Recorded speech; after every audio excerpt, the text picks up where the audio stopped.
பல்வேறு முனைப்பான திட்டங்களை செயல்படுத்தி ஆகம விதிப்படி 12 ஆண்டுகளுக்கு ஒரு முறை குடமுழுக்கு நடைபெற வேண்டிய திருக்கோயில்களை கணக்கிட்டு இந்த ஆட்சி பொறுப்பேற்ற பிறகு இதுவரையில் 3707 திருக்கோயில்கள் குடமுழுக்கு நடத்தப்பட்டிருக்கின்றன. குறிப்பாக சொல்ல வேண்டுமென்றால், மன்னர்கள் நமக்கு விட்டு சென்ற பொக்கிஷங்களாக நிறைந்த திருக்கோயில்களை பாதுகாக்கின்ற வகையில் மாண்புமிகு தமிழக முதல்வர் பொறுப்பேற்ற பிறகு 1000 ஆண்டுகள் மேற்பட்ட திருக்கோயில் புனரமைப்பதற்காக ஆண்டுக்கு 100 கோடி ரூபாய் என்று கடந்த ஆண்டு 125 கோடி ரூபாய் ஒதுக்கி 425 கோடி ரூபாய் செலவில் 507 திருக்கோயில்கள் பட்டியலிடப்பட்டு ஆவணப்படுத்தப்பட்டு அதில் 68 1000 ஆண்டுகளுக்கு மேற்பட்ட திருக்கோயில்களுக்கு குடமுழுக்கு நடத்தி ஆண்ட மன்னர்கள் அவர்கள் ஆசைகளை நிறைவேற்றிய ஒரு ஆட்சி இந்த திராவிட மாடல் ஆட்சி என்பதை இந்த நேரத்தில் பெருமிதத்தோடு தெரிவித்துக் கொள்வதில் மற்றற்ற மகிழ்ச்சி அடைகிறேன். இந்த ஆட்சி ஏற்பட்ட போது 2021-22ஆம் ஆண்டு சட்டமன்றத்திலே 112 அறிவிப்புகளை வெளியிட்டோம். 2022-23ஆம் ஆண்டு 165 அறிவிப்புகளை வெளியிட்டோம். 2023-24ஆம் ஆண்டு 249 அறிவிப்புகளை வெளியிட்டோம். 2024-25 108 அறிவிப்புகளை வெளியிட்டோம். 2025-26இல் 210 அறிவிப்புகளை வெளியிட்டிருக்கின்றோம். ஒட்டுமொத்தமாக இந்த ஆட்சி பொறுப்பேற்ற பிறகு சுமார் 844 அறிவிப்புகளை மகிழ்ச்சியோடு இந்து சமய அறநிலையத்துறை வரலாற்றில் இதுவரை இல்லாத அளவிற்கு அதிக அறிவிப்புகளை வெளியிட்டதோடு மட்டுமல்லாமல் அந்த அறிவிப்புகளில் கடந்த ஆண்டு அறிவிக்கப்பட்ட அறிவிப்புகளோடு சேர்த்து இதுவரையில் 65% அறிவிப்புகளை நிறைவேற்றி இருக்கின்றோம் என்பதை இறைவன் சன்னிதானத்தில் அமர்ந்து பெரும் மகிழ்ச்சியோடு கூறிக்கொள்ள கடமைப்பட்டிருக்கின்றோம். இதில் ஒரு அங்கமாகத்தான் தங்க முதலீட்டு திட்டத்தை அறிவித்திருந்தோம்.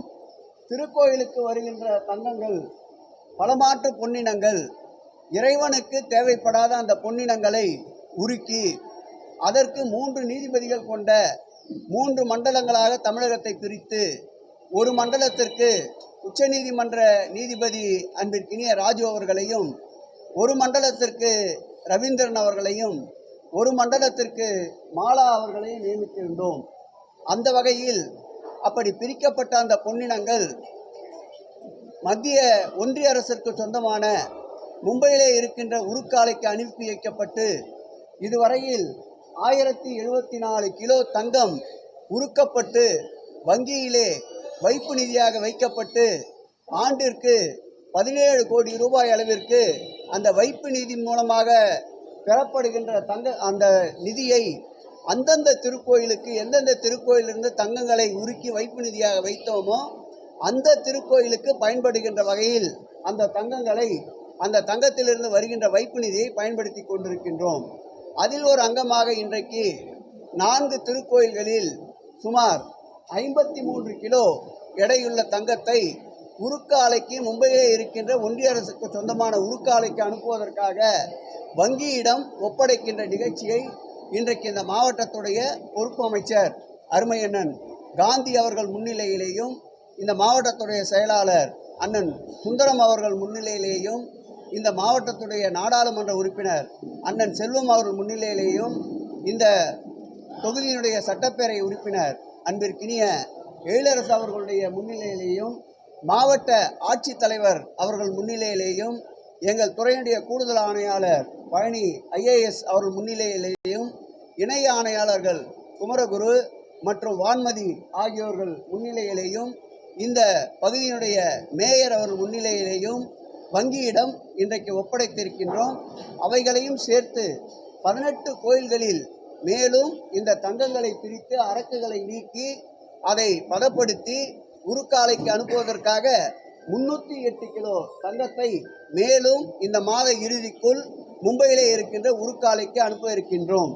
இந்த திட்டத்தை துவக்கிய போது எண்ணிலடங்கா விமர்சனங்கள், எண்ணிலடங்கா அவமானங்கள் எங்கள் மீது வாரி இறைத்த போதும் போற்றுவார் போற்றலும் புழுதிவாரி தூற்றுவார் தூற்றலும் போகட்டும் அவருக்கென்றே விட்டுவிடுகின்ற கருத்துக்கேற்ப இந்த திட்டத்தை தொடர்ந்ததால் தான் இன்றைக்கு 1074 கிலோ வங்கியிலே திருக்கோயிலுடைய தங்கம் வைப்பு நிதியாக வைக்கப்பட்டிருக்கின்றது.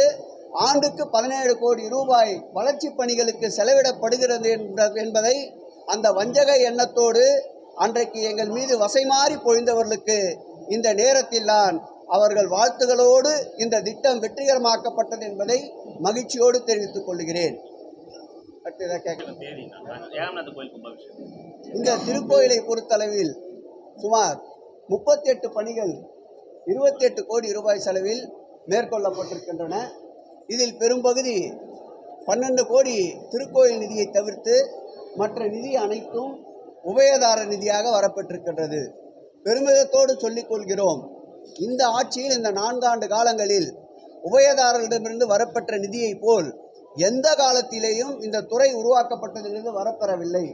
சுமார் 1512 கோடி ரூபாய் இந்து சமய அறநிலையத்துறையுடைய திருக்கோயில்களில் உபயதாரர்கள் நிதியாக தந்திருக்கின்றார்கள் என்பதை இன்றைக்கு பெருமிதத்தோடு தெரிவித்துக் கொள்கிறோம்.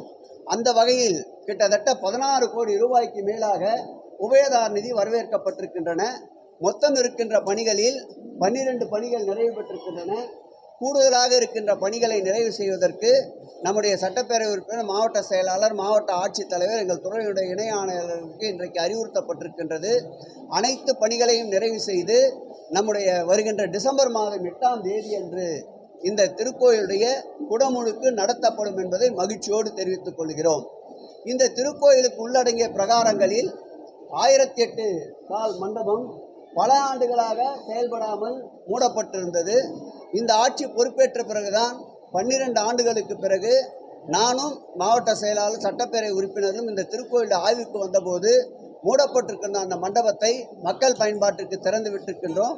இன்றைக்கு முழுவதுமாக புனரமைக்கப்பட்டு வருகின்ற டிசம்பர் 8ஆம் தேதியிலிருந்து மக்களுடைய பயன்பாட்டிற்கு அந்த 1000 கால் மண்டபம் பயன்படுத்தப்படும் என்பதை மகிழ்ச்சியோடு தெரிவித்துக் கொள்கிறோம். முன்பு இருக்கின்ற கோபுரம் என்பது சாய்ந்த நிலையில் இருக்கின்றது.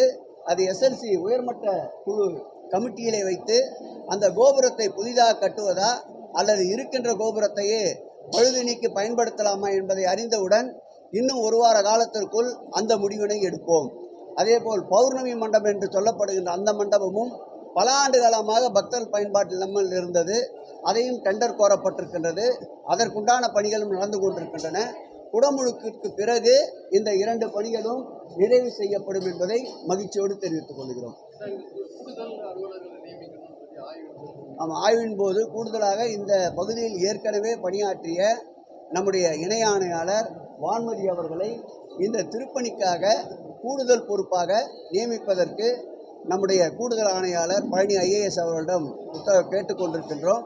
நாளை அல்லது நாளை மறுதினம் அவர்களுக்கு கூடுதல் பொறுப்பு இந்த திருக்கோயில் திருப்பணிகளுக்காக வழங்கப்படும்.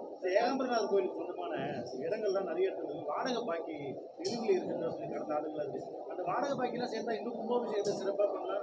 இந்து அறநிலையத்துறைக்கு நல்ல வருவாய் வரும்ல சார். பழைய ஆட்களே வச்சுட்டு இருக்காங்க. இன்னும் திருக்கோயிலை பொறுத்தளவில் பக்தர்கள் நலத்திற்காகத்தான் பல்வேறு அடிப்படை வசதிகளை செய்து கொண்டிருக்கின்றோம். அதேபோல் ஏழை எளிய மக்கள் குடியிருக்கின்ற அந்த குடியிருப்பு பகுதிகளை அவர்களுடைய வாழ்வாதாரத்தை பொறுத்து இந்த வருமானங்களை, வாடகைகளை வசூலிக்கின்ற முறையை பின்பற்றி வருகின்றோம். மாண்புமிகு நினைவில் வாழும் முத்தமிழ்